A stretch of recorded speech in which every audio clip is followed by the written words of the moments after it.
네, 앞서 2부 마무리하면서 이 3부에 김상조 공정거래위원장을 특별히 모시고 특별 인터뷰 진행한다 이렇게 예고 말씀드렸는데 애청자분들이 벌써부터 궁금한 점을 이게 문자로 질문을 보내주고 계시는데요.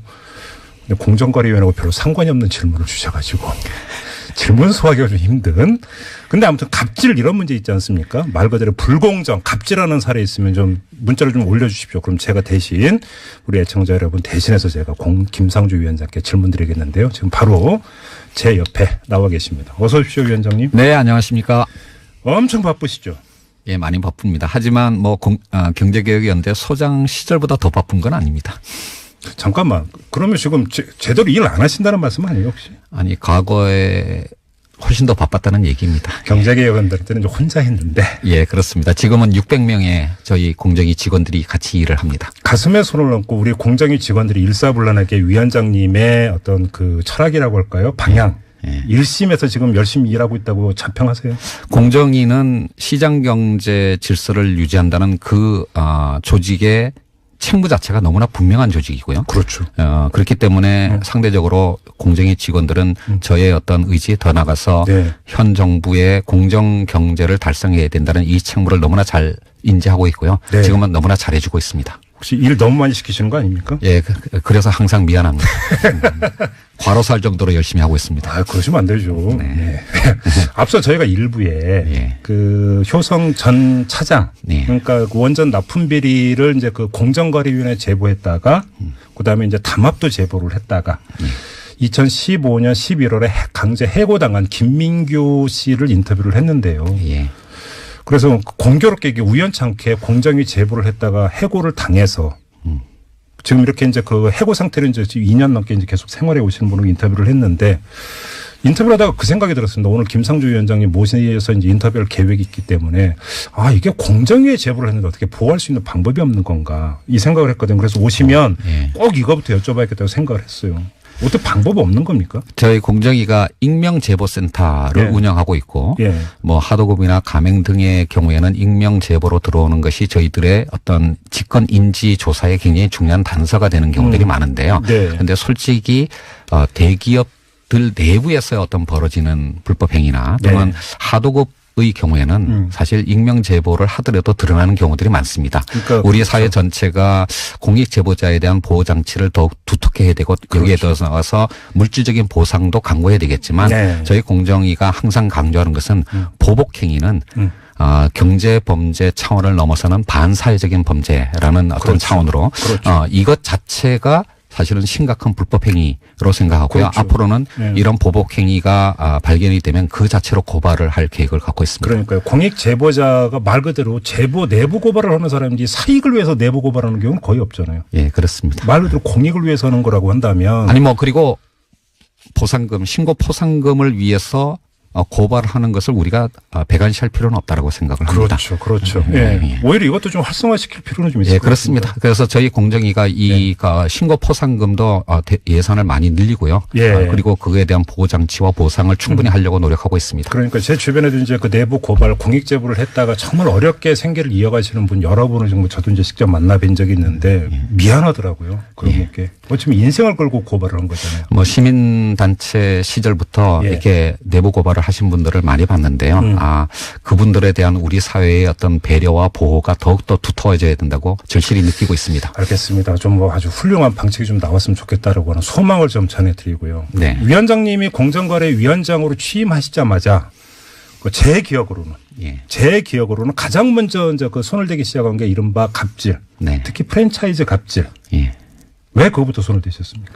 물론 저는 경제 민주화를 이루기 위해서는 재벌 개혁이 반드시 이루어야 할 우리 사회의 시대적 책무 과제라고 생각을 합니다. 하지만 그동안의 어떤 재벌 개혁이 너무 구름 위에 어떤 추상적인 담론으로만 얘기된 측면이 많고요. 흔히 이야기하는 그들만의 리그. 그렇죠. 솔직히 말씀드리면 국민들 입장에서는 재벌 개혁 경제 민주화 좋은데 그게 내 삶과 무슨 관계냐라고 하는 냉소적인 어떤 그렇죠. 마인드를 키워온 측면도 없지 않다고 생각합니다. 그래서 갑질 근절을 통해 가지고 경제 민주화라고 하는 게 내 삶이 나아지는 것과 직접적으로 관련돼 있다라는 것을 느끼게 해둠으로써 개혁의 어떤 추동력을 확보하는 것이 무엇보다도 중요한 과제라고 생각을 했었습니다. 그래서 많이 잡았다고 자평을 하세요? 갑질에 대해서? 물론 우리나라의 가맹점이 22만 개고요. 대리점만 70만 개이고 하도급은 사실은 서비스 쪽은 파악조차도 못하고 있습니다. 그렇게 많나요? 그러니까 이 모든 어떤 가불관계의 불공정 거래 행위를 공정위가 다 조사 제재하기는 어렵습니다만은 최근 우리 사회의 어떤 분위기 변화가 생겼다고 생각하고요. 특히 기업 측에서도 이제 상생 협력이 그들의 어떤 생존과 발전을 위해서도 반드시 필요하다는 어떤 분위기 전환은 이루어졌다고 생각을 하기 때문에 이런 기조가 일관되게 나갈 수 있도록 저희 공정위가 더 노력해야 된다고 생각을 합니다. 그런데 지금 공정위만 해가지고 안 되는 게 단적인 예가 지난 주말을 또 뜨겁게 달궜던 게 미스터 피자 회장님 갑질을 했다가 법원까지 가셨는데 집행유예 받으셨더라고요. 어떻게 받아들이세요, 솔직히? 사실 우리나라는 성문법 국가이기 때문에 그 법률에 쓰여져 있는 법조문 특히 단어 하나로도 법원의 판결이 갈리는 경우가 많습니다. 그래서 지금 현재 공정거래법제가 시대 환경의 변화에 맞지 않는 부분들이 많고요. 그러니까 이 부분에 대한 전면적인 재검토를 저희 공정위가 원래 하려고 하고 그러니까 이런 어떤 사회 변화에 대해서 공정위가 적극적인 판단을 함으로써 법원도 그러한 어떤 시대 변화를 수용할 수 있도록 그렇게 노력을 해야 된다고 생각합니다. 결국 사회 변화는 법률과 법원의 판단에 의해서 마무리되는 거라고 생각을 합니다. 뭐 위원장님의 위치가 위치다 보니까 직설적으로 말씀 못하는 부분은 제가 충분히 이해를 하겠사오나 법원이 아직 못 따라오고 있다는 얘기로 들립니다. 저희 변화에 행정부서를 맡고 있는 공직자 입장에서는 국회와 법원은 갑중에서도 슈퍼갑입니다. 제가 말을 삼갈 수밖에 없습니다. 그래요? 그 갑질도 잡으셔야지 그러면. 더 이상 곤란한 질문을 하지 마시기 바랍니다. 아니요. 그러니까 이게 뭐냐면 공정거래위원회가 고발을 하고 그래서 그러니까 예를 들어서 그 검찰을 거쳤다 법원을 간다 하더라도 법원에서 솜방망이 판결이 내려져 버리면 그게 또 그러면 갑질하고 있는 분들한테 주는 그 신호라는 게 있지 않습니까? 그렇습니다. 대충 넘어갈 수 있나 보다. 이렇게 되면 갑질이 근절이 안 되는 거잖아요, 사실. 그 법원의 판결은 개개 구체 사건에서의 정의를 찾는 것도 과제이지만 그런 법원의 판결을 통해서 우리 사회 하나의 가이드라인을 만드는 역할을 하고 있는데요. 그런 측면에서 이번에 미스터 피자 건은 물론 1심 판결입니다만은 아직도 2심, 3심이 남았습니다만은 아마 국민의 법강정과는 꼭 맞지 않는 부분이 있는 것이 사실이고요. 이런 부분에 관해서 검찰이 좀 더 이제 공소 유지에 노력을 해 주시기를 기대하겠습니다. 법원이 좀 국민 법강정하고 다른 판결을 내린 게 너무 요즘 많아가지고. 갑질 말고도 여러 가지가 있더라고요. 제가 더 이상 언급하지 않겠습니다. 알겠습니다. 저도 더 이상 이 문제는 질문 안 드리겠는데요. 현안 하나만 더 여쭤보도록 하겠습니다. 일전에 잠깐 언급을 하신 걸로 제가 뉴스에서는 봤는데요.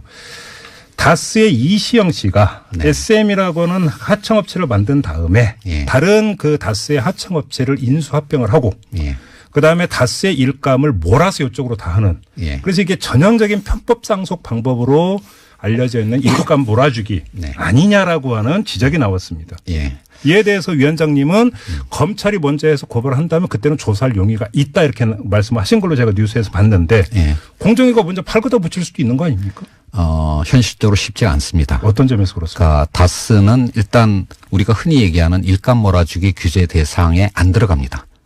자산이 5조 원 이상이 되는 기업의 경우에만 적용되는 법률이고요. 또 그렇게 물론 부당 지원 행위는 조사 대상이 됩니다만은 부당 지원 행위에 대한 규제라고 하는 것도 단순하게 이익을 줬다라는 것만으로 되는 것이 아니라 그것이 관련 시장에서의 경쟁을 제한하는 효과까지 입증이 되어야지만 제재할 수가 있기 때문에 쉽지는 않습니다. 그리고 더 나아가서 공정위의 조사는 검찰이나 국세청처럼 강제 조사권을 갖고 있는 것이 아니기 때문에 일단 검찰이 수사를 시작한 사안에 대해서는 저희들한테 법 위반 혐의를 통보하기 전에는 또는 고발을 요청하기 전에는 저희들이 나서기가 어려운 사안이라고 판단하고 있습니다. 어차피 법에 따라서 움직이게 되니까 그건 이해를 하겠는데 그러면 단순하게 검찰이 다스에 대해서 수사에 들어갈 때 국세청은 전격 세무조사에 들어갔단 말이에요. 다스에 대해서 검찰이 다스 본사에 대한 압수수색을 하기도 전에 국세청이 먼저 털었어요. 다스 본사를. 그럼 국세청 행보는 어떻게 이해를 할 수 있는 겁니까? 그건 또 다른 얘기입니까? 국세청의 어떤 행보는 당연히 그거는 탈세 혐의 네. 또는 그와 관련된 어떤 혐의가 있으면 당연히 조사를 해야 되는 기관이라고 생각을 하고 있고요. 예. 다만 솔직히 제가 조금 전에 드린 말씀과 다른 어떤 속내를 좀 말씀을 드리면 공정위는 경제부처입니다. 좀 더 우리 사회에서 해결돼야 할 경제적인 어떤 측면에 저희 네. 조직의 역량을 집중하기 위해서 정치적인 어떤 논란이 될 수 있는 부분에 관해서는 더더구나 검찰이 이미 수사를 하고 있는 사안에 대해서는 네. 저희들이 이렇게 직접적으로 개입하는 일은 공정위의 어떤 책무 수행과 관련해서는 네. 별로 좋지는 않다라고 생각을 하고 있습니다. 그러니까 이제 간만에 이제 모셔가지고 난처한 질문을 계속 드려서 죄송하오나. 네, 전혀 뭐 준비된 질문과는 관계없는 질문만 계속 하고 계시네요. 요거 하나만 마무리하고 다음 네. 질문으로 넘어가겠습니다. 그러면 통상적으로 보았던 일감 몰아주기 편법이라고 하는 방법이 있지 않습니까? 예. 우리가 이제 지금까지 경험칙으로 알고 있는 그런 예. 편법에 이걸 기준으로 놓고 봤을 때 예. 다스, SM이라고 하는 이시영 씨가 이제 실소유의 SM의 이런 것이 예. 이런 기준에 부합되는 행태라고는 평가를 하십니까? 어떻게 보세요? 공정위가 나서 조사한다 하는데 이런 문제를 떠나서 그러니까 성격. 부당한 이익의 제공은 있었을 거라고 저도 생각을 합니다. 그렇기 때문에 국세청이 예. 조사를 하고 있는 거고요. 그렇지만 아까도 말씀드린 바와 같이 공정거래법은 예. 부당한 이익의 제공만으로는 법을 적용할 수가 없습니다. 그것이 공정한 어떤 경쟁 또는 경쟁을 제한하는 효과까지 입증해야지만 제재할 수 있다는 거를 좀 참작해 주셨으면 합니다. 알겠습니다. 이제 공정거래위원회 행보에 대해서 좀 여쭤봐야 되는데 위원장이 되시자마자 연말까지 재벌을 상대로 자체 개혁안을 마련하라 예. 주문을 했다가 다시 3월로 연기를 해 주셨습니다. 예. 이럴 땐 첫째 아니 법 고치고 제도 고쳐서 재벌 개혁을 강제해야 되는 거 아닙니까? 왜 자체 개혁안을 마련하라고 요구를 합니까? 일단 12월과 3월의 어떤 1차 데드라인, 2차 데드라인의 구분은 사실 별로 의미는 없다고 생각합니다. 네. 왜냐하면 네. 기업들의 어떤 자체적인 지배구조 개선안이라고 하는 것은 대부분은 3월 주주총회를 거쳐야 하기 때문에 그래서 3월? 예, 3월까지 자체적인 노력을 지켜보겠다라고 하는 것이고요. 네. 또 하나는 지금 많은 국민들께서 재벌개혁은 공정위만 하는 거라고 생각하실지 모르지만 네. 여러 부처가 협업을 해야 되는 측면들이 많습니다. 특히 법무부의 상법 개정이라든지, 예. 그러니까 금융위의 금융감독 또는 그러니까 보건복지부나 금융위가 하는 스튜어드십 코드 등등의 예. 여러 가지 사안들을 종합적으로 고려해서 그러니까 전체적으로 접근할 때 재벌 개혁이 합리적으로 이루어진다고 네. 생각하는데요. 네. 앞서 말씀드린 어떤 재벌들의 자체적인 어떤 개혁 과 다른 어떤 유관 부처들의 사후적인 감독 장치가 어느 수준까지 개선되느냐를 보고 거기서 저희 공정위가 공정거래법으로 해결해야 될 부분들을 최종적으로 판단하려고 하고요. 네. 그런 어떤 판단을 거쳐서 올 하반기부터는 예. 보다 본격적인 법제도 개선 쪽으로 저희 노력을 집중하려고 하고 있습니다. 자, 그러면 아무튼 자체 개혁안을 좀 먼저 만들어 달라라고 요청을 하셨는데 예. 재벌들의 움직임을 쭉 파악을 하셨을 거 아닙니까? 사실 우리나라 국민들은 아마 한국의 재벌은 삼성과 현대차 두 개만 있다라고 생각하시는 것 같아요. 그래서 두 그룹에서 네. 어떤 좀 큰 의미가 있는 변화가 없으면 재벌 개혁의 자체적인 어떤 노력은 안 되는 거라고 생각하실지 모르지만 네. 사실 최근에 굉장히 여러 그룹들에서 변화들이 나타나고 있습니다. 제가 그냥 빠르게 언급을 해보면 예. SK, LG, 롯데, 현대중공업, 한화, CJ, 효성, 태강, 대림 그리고 최근에 현대자동차의 일부 개선안까지 제가 벌써 10개 그룹을 언급을 했는데요.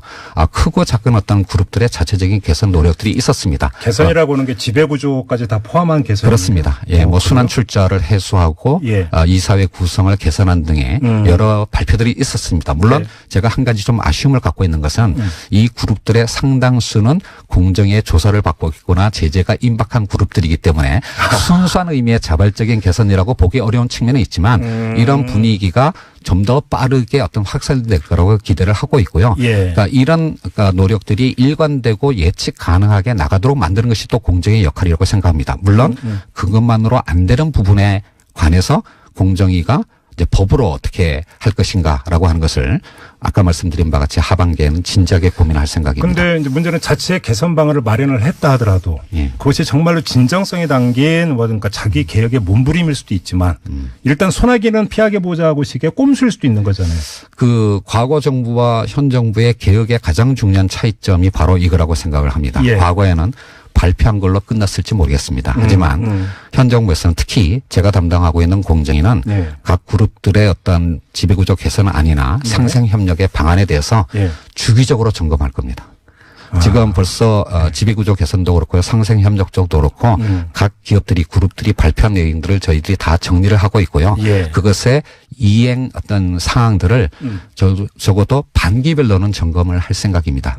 그걸 통해서 예. 정말 발표한 것이 말로만 끝나지 않고 실제로 실천으로 이어지고 더 나아가서 관행의 변화로 이어지도록 저희들이 노력을 할 겁니다. 그런데 관행의 변화까지를 기대하시기에는 위원장님의 임기가 짧지 않습니까? 그래서 3년은 꼬박 해야 된다고 생각을 하고 있습니다. 왜냐하면 위원장님이라서 위원장님의 임기를 다 채우시고 만약에 물러난다고 가정을 해보죠. 예. 내지 정권이 바뀌었다고 가정을 해보죠. 예. 도로함이 타불될 가능성도 얼마든지 있는 거 아닙니까? 그래서 후퇴하지 않는 일관된 개혁을 위해서 노력하고 있습니다. 네. 바로 이 점이 중요한데요. 네. 우리가 재벌개혁을 얘기한 게 한 30년쯤 되지 않았습니까? 그렇죠. 과거 정부들 다 재벌개혁을 외쳤습니다만 실패했습니다. 그 이유는 뭐냐면 사전 규제 또는 금지하는 방식의 법률 개정만을 통해서 재벌 개혁을 하려고 했기 때문입니다. 그런데 그것은 우리 사회 현실이나 특히 국회 구조를 생각하면 참 성공하기가 어려운 방식이라고 생각하고요. 네. 저는 오히려 이런 사전적 규제, 금지 방식의 법률 개정보다는 현실에서의 어떤 변화를 관행으로 안착시키는 쪽으로 노력을 하고 있고. 잠깐만요. 좀 약간 추상적 예를 들어서 하나 좀 그 설명을 그림을 그려주시면 어떤 관행의 개선이 있을 수가 있는 걸까요? 그러니까 예를 들면 하도급 관계의 개선에 있어서 예. 그래도 과거 우리나라가 많은 노력을 했기 때문에 원사업자와 1차 협력업체 사이의 거래 조건은 많이 공정해졌습니다. 문제는 예. 2차, 3차 협력업체의 더 어려운 기업, 중소기업들과 노동자들의 문제이거든요. 그렇죠. 그러니까 이런 부분에 관해서 저희들이 시행령 또는 지침을 개정하고 있고 그것을 동반 성장 지수에도 반영을 하고 있는데 의외로 예. 효과가 큽니다. 왜냐하면 기업들의 입장에서는 이런 데서 나오는 평판이 굉장히 중요하기 때문에 사실은 예를 들면 하도급 대금의 조정을 신청하면 우리나라 대기업들이 93%가 이거를 받아줍니다.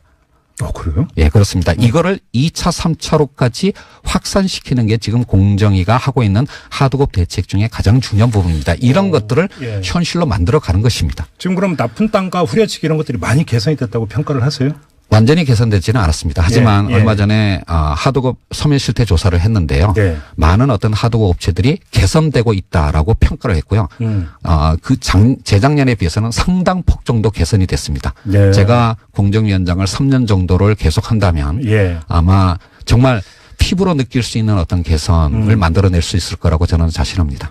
그러면 3년, 그러니까 임기 3년 안에 상당한 관행의 개선까지는 목표로 삼는다. 이렇게 얘기를 예, 물론 우리 경제 질서의 어떤 변화가 어떻게 3년, 5년 만에 완전히 끝나겠습니까만 이 3년 동안 또는 현 정부의 임기 5년 동안 후퇴하지 않을 변화를 만들 각오를 하고 있고요. 네. 일정 정도는 자신이 있습니다. 그래요?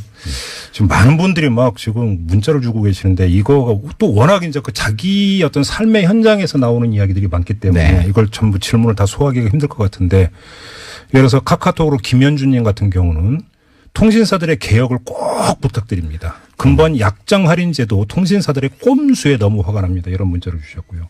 예. 그다음에 또 예, 뭐 도로공사 그러니까 7452님은 파리바게트 사태를 보면 회사는 뒷짐지다가 결국 어려운 가맹점주와 제빵사 사이 갈등만 심해지는 그러니까 노노 갈등으로 이어지는 것 아닌가 싶은데 이런 문제 어떻게 보십니까? 라고 또 질문도 주셨고요. 일단 앞서 부분과 관련해서 우리나라의 공정거래법제가 과거에 제조업 중심 시절에 머물러 있는 경우들이 많습니다. 그런데 지금은 4차 산업혁명의 시대고요. 그렇죠. 공정거래법의 법뿐만 아니라 집행의 방향도 많이 달라져야 할 부분들이 있습니다. 특히 그러니까 플랫폼 사업자의 지남용과 관련된 부분은 우리의 미래를 위해서 너무나 중요한 사안이라고 생각하고요. 예. 이런 부분과 관련해서는 국내외 기업을 막론하고 지배력의 남용 행위를 규제를 할 생각을 갖고 이미 조사에 들어간 기업들도 꽤 많이 있습니다. 이 플랫폼 사업자에 이제 네이버도 포함이 되고 인터넷에 그렇죠. 예. 그다음에 지금 예를 들어서 통신사도 이제 들어갈 수 있는 거겠고. 그렇습니다. 예. 그렇죠. 예, 바로 이런 어떤 이동통신을 포함해서 우리나라의 어떤 새로운 어떤 사업 영역에서의 지배력 남용 행위를 막는 것이 공정의 가장 중요한 역할 중에 하나고요. 더 나아가서 대중소기업 간의 갈등뿐만 아니라 사실 우리 사회는 갑을병정이 다 있습니다. 그렇죠. 그러니까 이들 사이의 이해관계를 어떻게 합리적으로 조정할 것인가라고 하는 그런 새로운 조정 어떤 메커니즘에 대해서도 많은 노력들을 기울이고 있고요. 더 나아가서 뭐 가맹점 얘기들이 많이 나오지만 우리나라 가맹본부의 대부분은 중소기업입니다. 사실은. 그래서 중소기업과 소상공인의 이 갈등을 과거 방식대로 풀어갈 수 없다는 것도 잘 알고 있습니다. 맞아요. 예. 그러니까 지금 또 오히려 조정 기능을 강조하신 것도 상당히 중요한 포인트인 것 같은데 딱 법적으로 해서 니네 위반했잖아. 과징금 얼마. 내지 고발만이 아니라 그러지 말고 그러니까 앉아서 같이 한번 좀 머리 맞대고 상생을 한번 풀어봅시다. 이걸 공정거래가 지금 중재를 한다라는 거잖아요. 그 가맹 사업의 본질이 바로 상생입니다. 그렇죠. 이런 측면에서 이해 당사자들끼리의 어떤 갈등을 조정할 수 있는 그런 상생 협력 방안을 독려하고 더 나아가서 응원하는 그런 역할도 공정위의 중요한 책무라고 생각을 합니다. 특히 그게 유통에서 특히 심하지 않습니까? 그렇습니다. 그런데 이제 이 하도급과 유통 3법에서 저희들이 정말 작년에 많은 노력을 했습니다만은 어려운 부분 중에 하나가 사실은 우리나라의 임금 근로자 중에서 만족할 수 있는 고용이 만들어진다면 우리나라의 유통에 이렇게 문제가 심각하지는 않을 것입니다. 그렇죠. 그런데 그래서 유통 자체의 어떤 문제를 해결하는 노력도 필요하지만 소득 주도 성장과 혁신 성장을 통해서 그러니까 임금 근로자 쪽에서 보다 양질의 고용을 만들어내는 것이 유통의 문제를 해결하는 근본 조건이라고 생각을 하고 있습니다. 예를 들어서 뭐 자영업자가 너무 많다고 얘기를 하는데 하고 싶어서 자영업 하는 거 아니잖아요. 맞습니다. 직장에서 밀려나서 할 게 없으니까 하는 경우가 얼마나 많은데. 뭐 그런 측면에서 정말로 이 공정 경제를 통해서 소득주도 성장과 혁신 성장의 기본 질서를 만드는 것이 매우 중요합니다. 그러게요. 근데 또 그 아까 이제 그 국회를 잠깐 언급을 하셨는데 또 법에 의존한 개혁만은 아니라고 말씀하셨음에도 불구하고 사실 법이 갖는 안정성과 항구성이라는 게 있지 않습니까? 그렇습니다. 법 개정을 해야 되잖아요. 법을 개정해야 되는데 어떤 방향으로 개정하느냐라고 하는 게 중요합니다. 지금까지 우리가 재벌 개혁을 얘기할 때는 공정거래법의 어떤 특정 조문 하나에 특히 거기에 들어가 있는 숫자 20, 40을 30, 50으로 바꾸는 이런 식의 어떤 법률 개정을 생각했던 것이 다입니다. 저는 그렇게 해서는요. 그 조문을 바꾸는 법 개정에 성공하기도 어려울 뿐만 아니라 설사 그 조문은 바꾼다고 하더라도 다른 법률을 못 바꾸는 그래서 실패를 자초하는 어떤 측면이 많다고 생각하고요. 이 법률 전체의 어떤 합리성을 높여야 되고 그런 의미에서 공정거래법 전체에 대해서 저희들이 전부 개정안을 제출하는 방식으로 좀 접근을 할 계획을 갖고 있습니다. 오늘 오후 5시에 나온 뉴스 하나 제가 질문으로 대신하겠습니다. 그 당정 협의가 있었나 봅니다. 임시국회 이제 전략을 짜면서 여기서 더불어민주당이 이제 그 최대한 빨리 처리해야 되는 중점 법안이라고 하는 게 있지 않습니까? 근데 가맹거래 공정화법, 대리점 거래 공정화법, 유통업 거래 공정화법, 하도급 거래 공정화법, 또 공정거래와 관련된 법률 개정안들이죠. 네, 그렇습니다. 중점 법안 리스트에서 뺐다고 하는데요. 넣은 게 아니라 뺐답니다. 어떻게 받아들이세요? 일단 약간 아마 정보가 잘못된 측면도 있다고 생각하는데. 이 뉴스가 잘못된 거예요? 왜 그러냐면 작년 12월 29일 날 사실은 하도급법과 유통 3법의 상당 부분 이미 개혁 과제로 돼 있는 것에 상당 부분이 이미 통과가 됐습니다. 됐어요?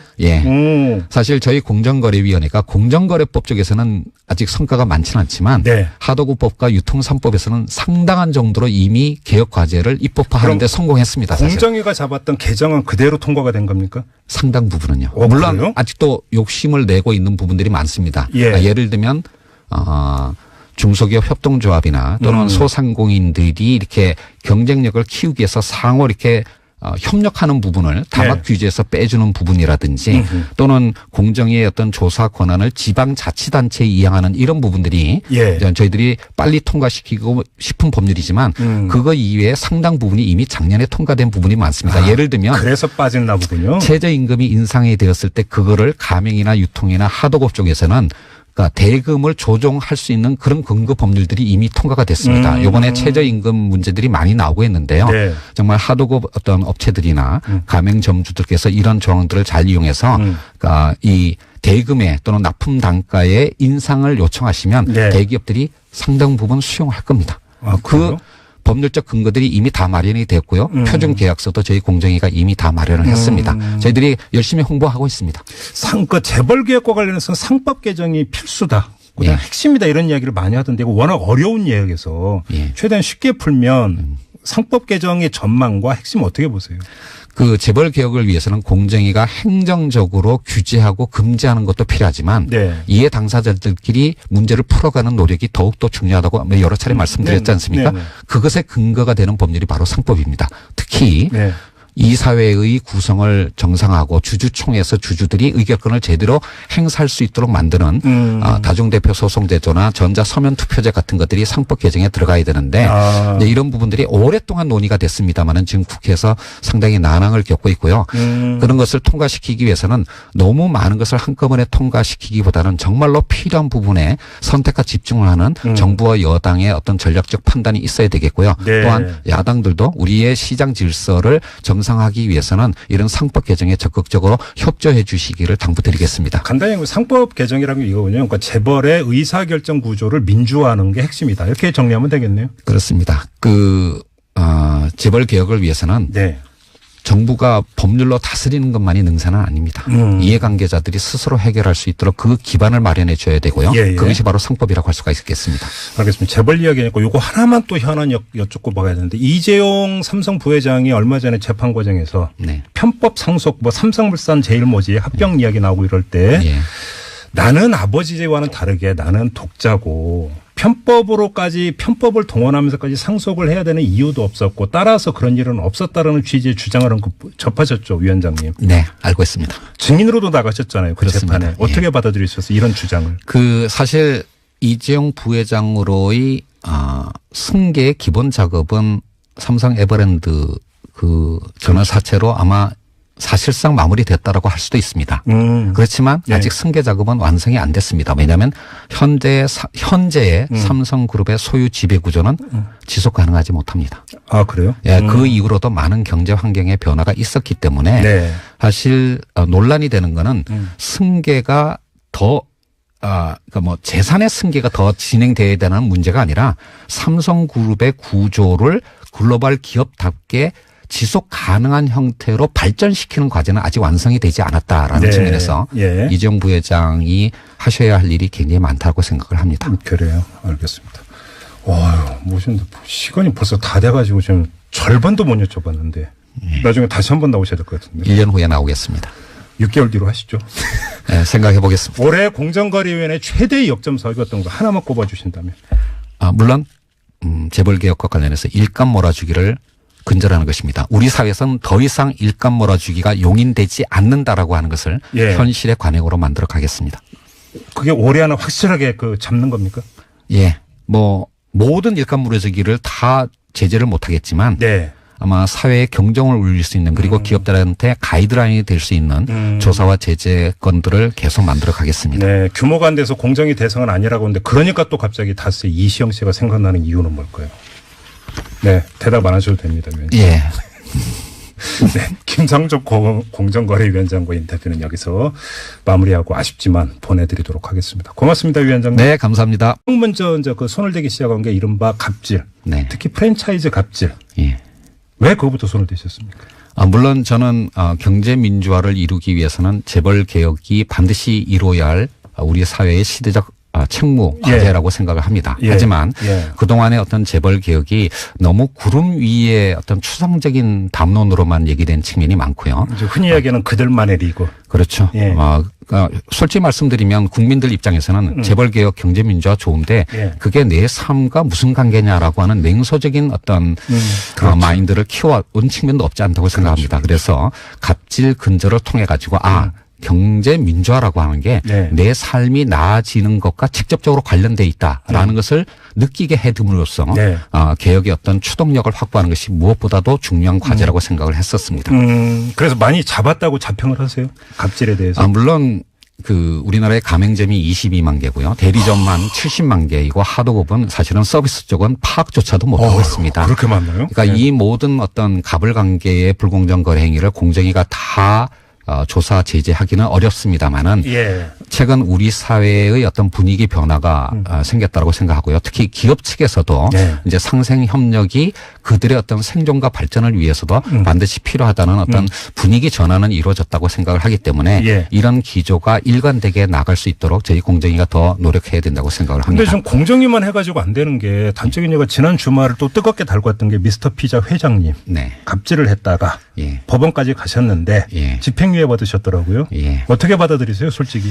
사실 우리나라는 성문법 국가이기 때문에 그 법률에 쓰여져 있는 법조문 특히 단어 하나로도 법원의 판결이 갈리는 경우가 많습니다. 그래서 지금 현재 공정거래법제가 시대 환경의 변화에 맞지 않는 부분들이 많고요. 그러니까 이 부분에 대한 전면적인 재검토를 저희 공정위가 원래 하려고 하고 이런 어떤 사회 변화에 대해서 앞서 2부 마무리하면서 이 3부에 김상조 공정거래위원장을 특별히 모시고 특별 인터뷰 진행한다 이렇게 예고 말씀드렸는데 애청자분들이 벌써부터 궁금한 점을 이게 문자로 질문을 보내주고 계시는데요.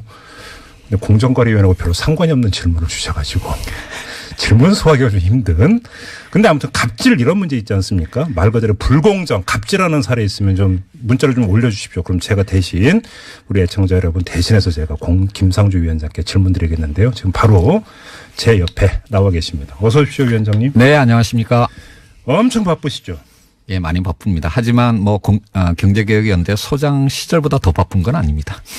잠깐만. 그러면 지금 제대로 일 안 하신다는 말씀 아니에요, 혹시? 아니, 과거에 훨씬 더 바빴다는 얘기입니다. 경제개혁원들 때는 혼자 했는데. 예, 그렇습니다. 지금은 600명의 저희 공정위 직원들이 같이 일을 합니다. 가슴에 손을 얹고 우리 공정위 직원들이 일사불란하게 위원장님의 어떤 그 철학이라고 할까요? 방향. 일심에서 지금 열심히 일하고 있다고 자평하세요? 공정위는 시장경제 질서를 유지한다는 그 조직의 책무 자체가 너무나 분명한 조직이고요. 그렇죠. 그렇기 때문에 상대적으로 공정위 직원들은 저의 어떤 의지에 더 나가서 현 정부의 공정 경제를 달성해야 된다는 이 책무를 너무나 잘 인지하고 있고요. 지금은 너무나 잘해주고 있습니다. 혹시 일 너무 많이 시키시는 거 아닙니까? 예, 그래서 항상 미안합니다. 과로살 정도로 열심히 하고 있습니다. 아, 그러시면 안 되죠.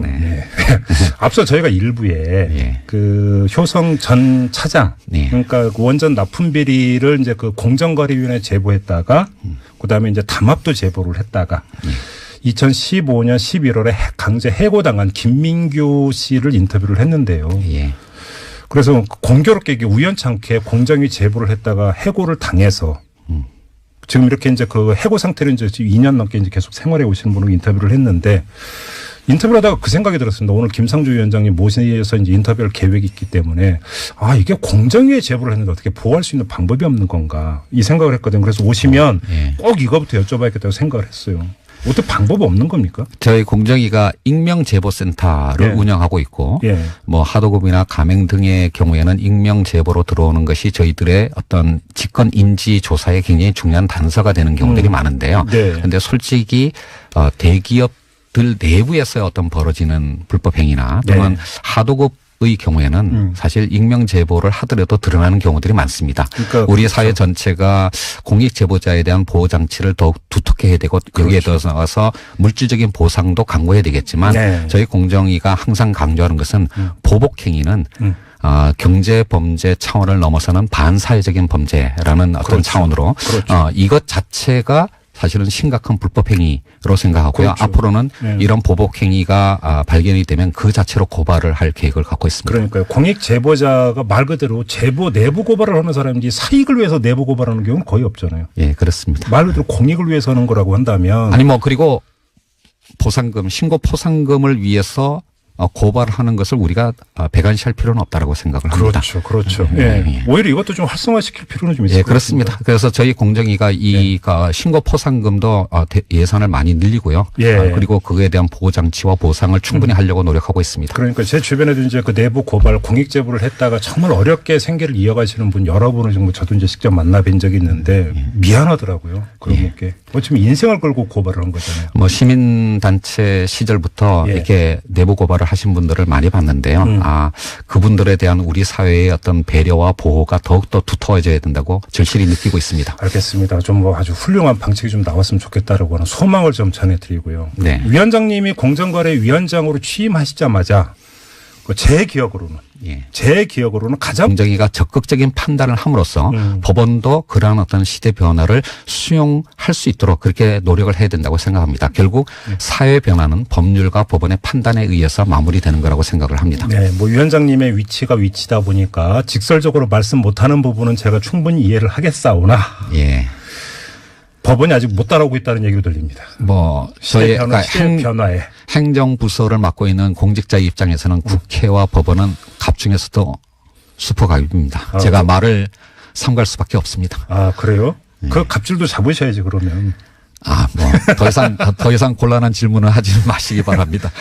아니요, 그러니까 이게 뭐냐면 공정거래위원회가 고발을 하고. 예. 그래서 그러니까 뭐 예를 들어서 그 검찰을 거쳤다 법원을 간다 하더라도 예. 법원에서 손방망이 판결이 내려져 버리면 예. 그게 또 그러면 갑질하고 있는 분들한테 주는 그 신호라는 게 있지 않습니까? 그렇습니다. 뭐 대충 넘어갈 수 있나 보다. 예.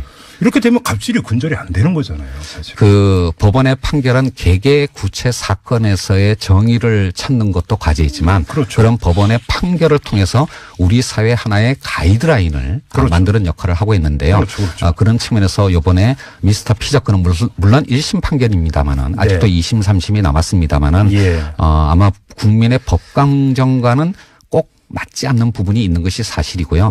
뭐 이런 부분에 관해서 검찰이 좀 더 이제 공소 유지에 노력을 해 주시기를 기대하겠습니다. 네, 법원이 좀 국민 법감정하고 다른 판결을 내린 게 뭐 너무 요즘 많아가지고. 네, 갑질 말고도 여러 가지가 있더라고요. 뭐 제가 더 이상 언급하지 않겠습니다. 알겠습니다. 저도 더 이상 이 문제는 질문 안 드리겠는데요. 현안 하나만 더 여쭤보도록 하겠습니다. 일전에 잠깐 언급을 하신 걸로 제가 뉴스에서는 봤는데요. 다스의 이시영 씨가 네. SM이라고 하는 하청업체를 만든 다음에 예. 다른 그 다스의 하청업체를 인수합병을 하고 예. 그다음에 다스의 일감을 몰아서 이쪽으로 다 하는. 예. 그래서 이게 전형적인 편법 상속 방법으로 알려져 있는 일감 몰아주기 네. 아니냐라고 하는 지적이 나왔습니다. 예. 이에 대해서 위원장님은 검찰이 먼저 해서 고발을 한다면 그때는 조사할 용의가 있다 이렇게 말씀하신 걸로 제가 뉴스에서 봤는데 예. 공정위가 먼저 팔 걷어 붙일 수도 있는 거 아닙니까? 현실적으로 쉽지 않습니다. 어떤 점에서 그렇습니까? 그러니까 다스는 일단 우리가 흔히 얘기하는 일감 몰아주기 규제 대상에 안 들어갑니다. 자산이 5조 원 이상이 되는 기업의 경우에만 적용되는 법률이고요. 또 그렇게 물론 부당 지원 행위는 조사 대상이 됩니다만은 네. 부당 지원 행위에 대한 규제라고 하는 것도 단순하게 뭐 이익을 줬다라는 것만으로 되는 것이 아니라 그것이 관련 시장에서의 경쟁을 제한하는 효과까지 입증이 되어야지만 네. 제재할 수가 있기 때문에 쉽지는 않습니다. 예. 그리고 더 나아가서 공정위의 조사는 검찰이나 국세청처럼 강제 조사권을 갖고 있는 것이 아니기 때문에 일단 검찰이 수사를 시작한 사안에 대해서는 네. 뭐 저희들한테 법 위반 혐의를 통보하기 전에는 또는 고발을 요청하기 전에는 저희들이 나서기가 어려운 사안이라고 판단하고 있습니다. 어차피 법에 따라서 뭐 움직이게 되니까 그건 그 이해를 하겠는데 그러면 단순하게 네. 검찰이 다스에 대해서 수사에 들어갈 때 국세청은 전격 세무조사에 들어갔단 말이에요. 네. 다스에 대해서. 네. 검찰이 다스 본사에 대한 압수수색을 하기도 전에 국세청이 먼저 털었어요. 다스 본사를. 네. 그럼 국세청 행보는 어떻게 이해를 할 수 있는 겁니까? 그건 또 다른 얘기입니까? 네, 뭐 국세청의 어떤 행보는 당연히 그거는 탈세 혐의 네. 또는 그와 관련된 어떤 혐의가 있으면 당연히 조사를 해야 되는 기관이라고 생각을 하고 있고요. 예. 다만 솔직히 제가 조금 전에 드린 말씀과 다른 어떤 속내를 좀 말씀을 드리면 네네. 공정위는 경제 부처입니다. 좀 더 우리 사회에서 해결돼야 할 경제적인 어떤 측면에 저희 조직의 역량을 집중하기 위해서 정치적인 어떤 논란이 될 수 있는 부분에 관해서는 더더구나 검찰이 이미 수사를 하고 있는 사안에 대해서는 네. 저희들이 이렇게 직접적으로 개입하는 일은 공정위의 어떤 책무 수행과 관련해서